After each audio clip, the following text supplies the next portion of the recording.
శివుడు మూడవ కన్ను తెరిచిన క్షణంలో సృష్టిలో ఎవ్వరూ ఊహించని అత్యంత భయంకరమైన శక్తి పుట్టిందని తెలుసా? సృష్టి అంతా నిశ్శబ్దంలో మునిగిపోయిన ఒక క్షణం బ్రహ్మదేవుని అహంకారం హద్దులు దాటింది. తానే సృష్టికర్తనని, తనకంటే ఎవ్వరూ ఉన్నతులు కారని భావించి శివుడిని కూడా లెక్క చేయలేదు. దేవతలందరూ భయంతో శివుని వద్దకు వెళ్ళి బ్రహ్మదేవుని అహంకారాన్ని తగ్గించాలని ప్రార్థించారు.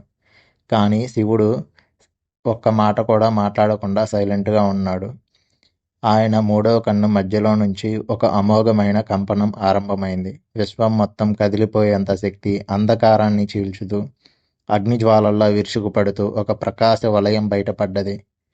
ఆ వలయ ఆకారం మారింది. మేఘంలా, మెరుపులా, రౌద్రం, కరుణ, శక్తి అన్నీ కలిసిన రూపంలా ఎదిగింది. ఇదే కాలభైరవుని పుట్టుక. శివుడి మహాకాల శక్తి, స్వతంత్ర రూపం, కాలాన్ని నియంత్రించే శక్తి. తలపై జ్వాలాముఖి జటాలు, మెడలో పాముల హారం, కాయంపై శ్మశాన భస్మం, కళ్ళల్లో యుగాంతాన్ని చూపించే కాంతి. ఈ రూపం చూసి దేవతలు కూడా భయపడిపోయారు. ఎందుకంటే ఇది శివుని రౌద్ర రూపం, కాలభైరవుడు. శివుడు బ్రహ్మదేవునిపై కోపాన్ని చూపలేదు. అతని ఉనికి విశ్వాన్ని శాసించే శక్తి. బ్రహ్మదేవుని అహంకారాన్ని ఛేదించడానికి, సృష్టిలో సమతుల్యం నెలకొల్పడానికి శివుడు ఏ ఆయుధం వాడలేదు. కాలభైరవుడే ఆయుధమయ్యాడు.